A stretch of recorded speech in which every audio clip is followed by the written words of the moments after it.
revenir sur cette question de dopage, à savoir, est-ce que c'est nécessaire?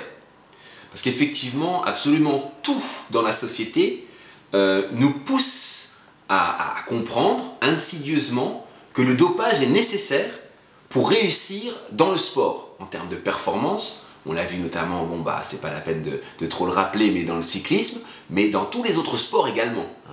On nous rappelle bien que sans dopage, impossible d'aboutir à un résultat, et même, ça va encore plus loin, à un podium.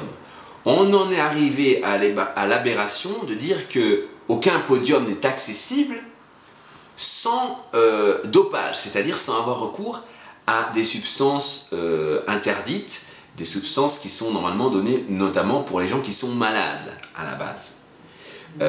Donc moi là je viens vous dire en clair qu'il est possible de remporter de nombreux championnats dont j'en suis l'acteur et le témoin à la fois, sans avoir recours à aucun produit dopant.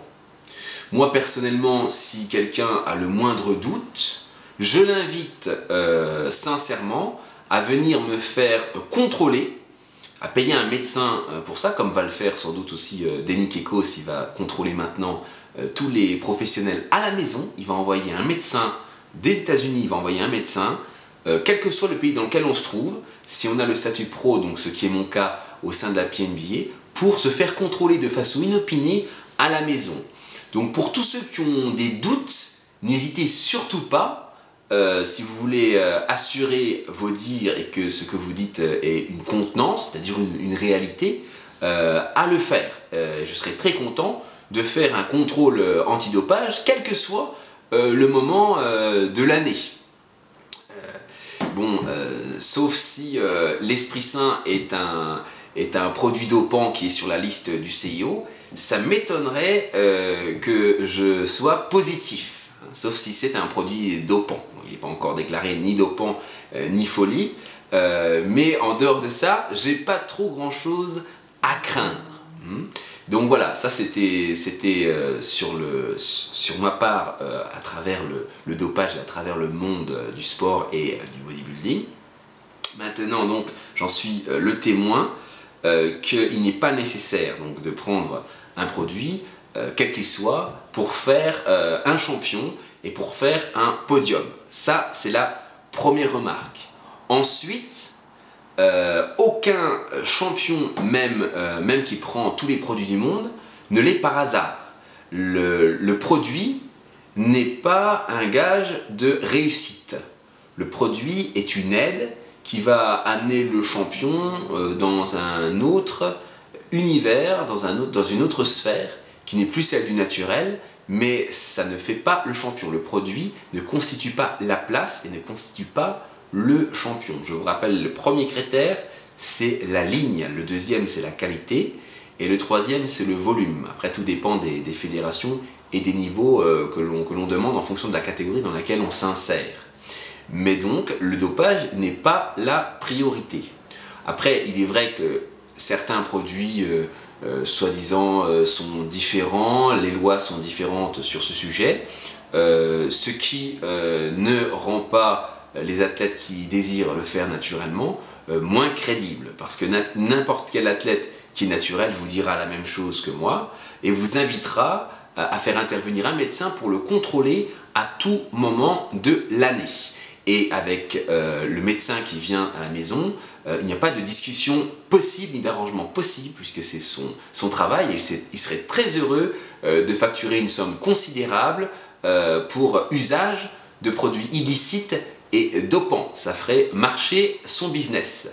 Donc, je vous invite donc cordialement à le faire, puisque c'est beaucoup plus facile de parler de dopage sans être investi réellement dans une activité, ni dans les championnats. Il faut pratiquer pour se rendre compte de cette réalité, que c'est une réalité quotidienne, et que sans être champion ou sans aller en compétition, dans vos propres salles de sport, nombreux sont les pratiquants qui ont déjà recours à leur petit stade à des produits dopants. Donc c'est bien là pour vous prouver au quotidien que le champion n'est pas constitué de produits, mais bien de valeurs, et qu'après le champion effectue ses propres choix. Donc il existe deux voies dans la pratique du bodybuilding la voie naturelle et la voie, on va dire, plus officielle, hein, c'est-à-dire la voie générale qui consiste à être le plus gros et à le plus sec possible par tous les moyens.